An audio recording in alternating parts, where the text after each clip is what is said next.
नमस्कार, मैं मोहम्मद आसिफ और आप देख रहे हैं SPN9 न्यूज़। SPN9 न्यूज़ में आज बातचीत करेंगे, क्या गुलाम नबी आज़ाद वापसी करेंगे? क्या फिर से कांग्रेस में शामिल हो जाएंगे? आखिर क्यों उनको लेकर इतनी चर्चाएं हो रही हैं? उनकी वैल्यू इतना क्यों है? मैं इन सवालों का जवाब आप दर्शकों को दूं, पहले मैं खुद आपको वीडियो दिखाना चाहता हूं कि किस तरीके से माफ़ कीजिए, गुलाम नबी आज़ाद के जाने के बाद गुलाम नबी आज़ाद अपनी बयान दे रहे हैं, अपनी बात कर रहे हैं और बता रहे हैं कि दरअसल गुलाम नबी आज़ाद के जाने के बाद वो कच्चा चिट्ठा जो खोला है, दरअसल दिक्कतें क्या हैं। क्या अगर ये दिक्कतें दूर हो जाती हैं, अगर सोनिया गांधी माफ़ी मांग लेती हैं, राहुल गांधी माफ़ी मांग लेते हैं, तमाम समस्याएँ दूर हो जाती हैं, तो क्या फिर वो मान जाएंगे? आइए पहले वो कह के आ रहे हैं, हम आपको सुनाते हैं। कि उस स्पीच की कंटेंट्स पढ़े, जो स्पीच मोदी साहब ने की, उसने मेरे लिए नहीं लोया कि गुलाम नबी जाएगा हाउस से तो मेरा खाना हजम नहीं होगा। उसने एक घटना के बारे में बात की। शुक्र करिए, मैं मोदी साहब को समझता था बड़ा क्रूड आदमी है, शादी नहीं की है, बच्चे नहीं है, बीवी है, तो इसको कोई परवाह नहीं होगा। लेकिन कम से कम इंसानियत तो उसने दिखाई। जब मैं चीफ मिनिस्टर था कश्मीर में और गुजरात की टूरिस्ट बस पे गाड़ी के अंदर, नॉर्मली गाड़ी के बाहर लगता है ग्रेनेड, शीशा खुला था तो ग्रेनेड गाड़ी के अंदर बस्ट हुआ, तो लोग ऑन स्पॉट मर गए।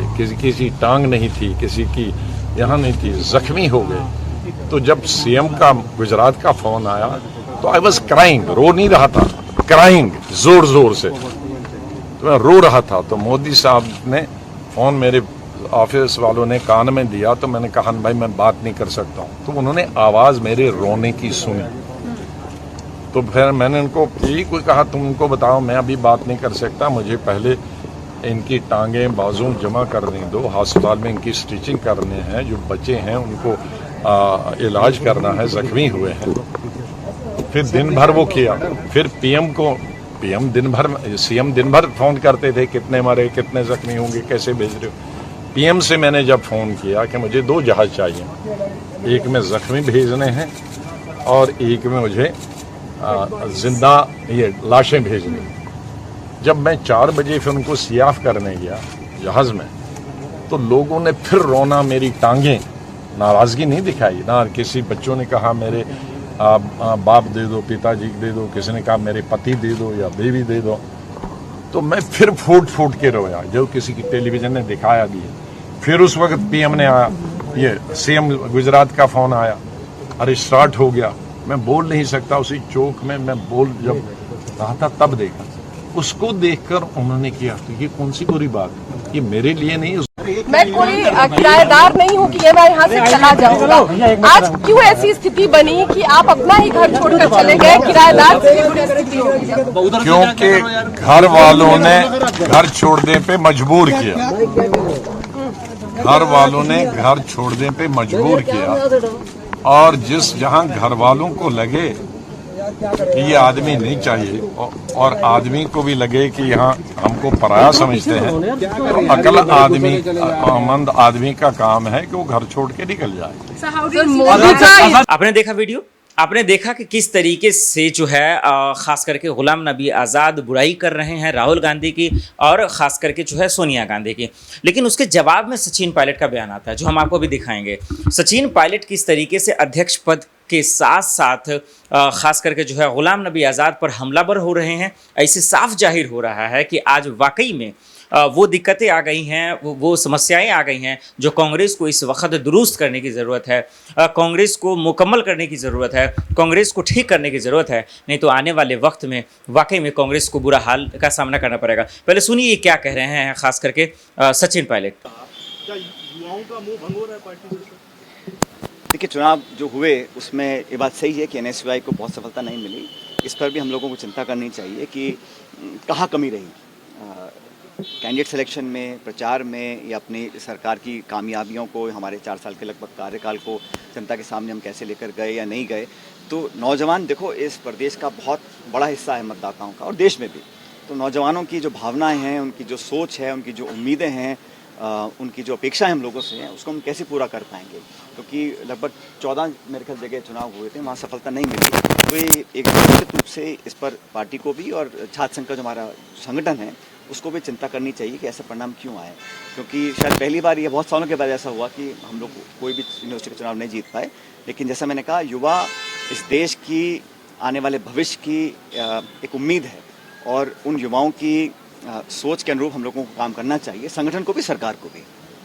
अभी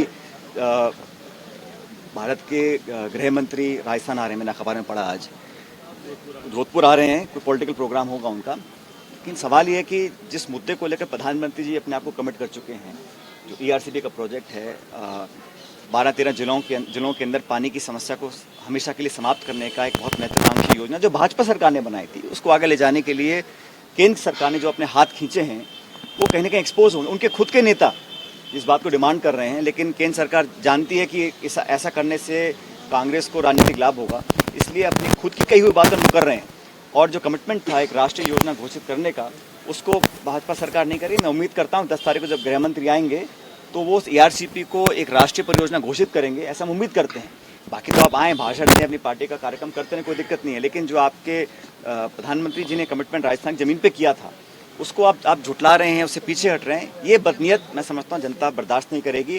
तो 10 तारीख को जोधपुर जब गृह मंत्री जी आएंगे, मैं उम्मीद करता हूँ कि वो ERCP को एक राष्ट्रीय घोषणा घोषित करेंगे, क्योंकि ये जनता की मांग है, उसमें कोई पॉलिटिक्स नहीं है। इसमें 13 जिले जो हैं, उन लोगों की जो प्यास है, ज़मीन की जो प्यास है, लोगों की प्यास है, वो हमेशा के लिए मिट सकती है। और ऐसा नहीं है कि केंद्र सरकार ने बड़ी परियोजनाएं नहीं दी। अब जब आप बुलेट ट्रेन बना सकते हो, आप इतने बड़े बड़े स्टैचू बना सकते हो, आप हज़ारों करोड़ रुपये सेंट्रल विस्तार के लिए दे सकते हो, तो राजस्थान के जो 13 जिले हैं, इनके प्यास बुझाने के लिए सरकार क्यों नहीं काम कर रही है। और जिस गाय के नाम पर इतनी राजनीति बीजेपी करती है, आज लंपी बीमारी जो है पूरे प्रदेश में और अन्य राज्यों में फैल चुकी है, उसको भी इनको एक राष्ट्रीय आपदा घोषित करना चाहिए। जब गाय मर रही हैं तड़प के, केंद्र सरकार मदद नहीं कर पा रही है, राज्य सरकार पूरे संसाधन झोंके हुए है, फिर भी पर्याप्त मदद नहीं मिल पा रही है, तो एक राष्ट्रीय आपदा को घोषित करना चाहिए ताकि गौ माता। तो आपने दोनों वीडियो को देखा, आप दोनों वीडियो को देखकर समझ गए होंगे कि दरअसल जो सच्चाई ये है कि कांग्रेस को अपने आप को ठीक करने की ज़रूरत है। और गुलाम नबी आज़ाद, कपिल सिब्बल जैसे नेता अगर चले जाएंगे माफ़ कीजिए, और उन्हें लाने की कोशिश नहीं की जाएगी, तो आने वाले वक्त में कहीं ना कहीं खमियाजा भुगतना पड़ेगा। देखना होगा कि क्या सोनिया गांधी लाने की कोशिश करेंगे, क्या राहुल गांधी लाने की कोशिश करेंगे, क्या खुद गुलाम नबी आज़ाद आने की कोशिश करेंगे, क्या वापसी कर लेंगे।